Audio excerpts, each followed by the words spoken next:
વિદ્યાર્થીઓનો ચક્કાજામ જોવા મળ્યો। વિદ્યાર્થીઓએ ડુંગર ઉપર નજીક કર્યો છે ચક્કાજામ।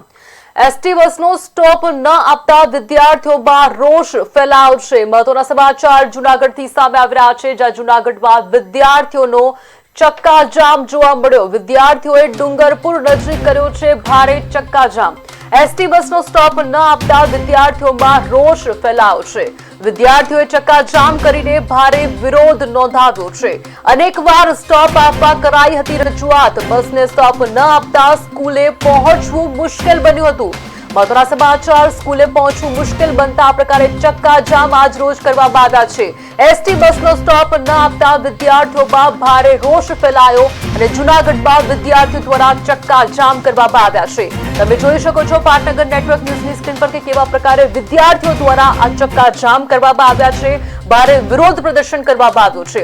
વિદ્યાર્થીઓએ ડુંગરપુર નજીક ભારે ચક્કાજામ કર્યા હોવાના દ્રશ્યો સામે આવ્યા છે। એસટી બસનો સ્ટોપ ન આપતા વિદ્યાર્થીઓમાં રોષ ફેલાયો છે।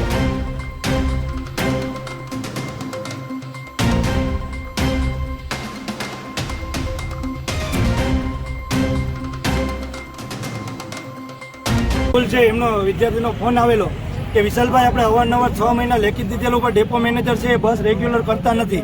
તો આજે 7 વાગે અમે આવ્યા અને ડ્રાઈવરને અને તમામ લોકોને જે નાગલપુરવાળી બસ છે એમાં કંડક્ટરને ભલામણ કરી ગયેલી।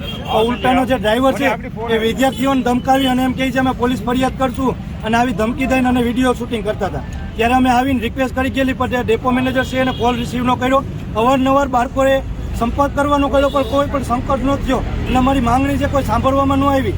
ના છૂટકે અમે વિદ્યાર્થીને સાથે લઈને રસ્તા રોકો આંદોલન કરવું પડ્યું અને અત્યારે ડેપો મેનેજર છે એ આવી અને અમને બાંહેધરી આપી છે। પોલીસ પ્રશાસને પણ અમને સાથ આપ્યો છે કે આ બસ છે કાલથી રેગ્યુલર થઈ જાય ને આગામી સમયમાં આવો કોઈ પ્રશ્ન ઉદ્ભવ। વિદ્યાર્થીઓ જે રોયલ્ટીના વિદ્યાર્થીઓ દ્વારા જે રસ્તા રોકવામાં આવેલો હતો એ લોકોની માંગણી એવી હતી કે ભાઈ આ રોડ ઉપરથી જે કાંઈ લોકલ બસો નીકળે છે અને સમયસર જે છે એ લોકોને બસ મળતી નથી અને વિદ્યાર્થીઓને લેતા નથી। તો આજે એ લોકોએ જે રસ્તા રોકો કર્યું હતું તો એ અનુસંધાને હું પોતે રૂબરૂ આવી એની રજૂઆત સાંભળેલ છે અને જૂનાગઢ વિભાગની અને અન્ય વિભાગની જે કંઈ બસો અહીંયા રોકાતી નથી અને જેમાં સ્ટોપ નથી આપતો એમાં સ્ટોપ અપાવી એની રજૂઆત જે છે એનો ધ્યાને લઈ અને એની માગણી સંતોષે છે। હવેથી કઈ રીતના હવેથી જે તમામ બસોના અહીંથી લોકલ બસો જે છે તમામને સ્ટોપ આપવામાં આવે છે, જેમાં નથી એમાં પણ સ્ટોપ એડ કરવામાં આવશે। અન્ય વિભાગની જે પણ બસોમાં સ્ટોપ નથી આપેલો તેને પણ લેખિત રજૂઆત કરી અને એને સ્ટોપ જે છે એ કરવામાં આવશે, સ્ટોપ આપવામાં આવશે।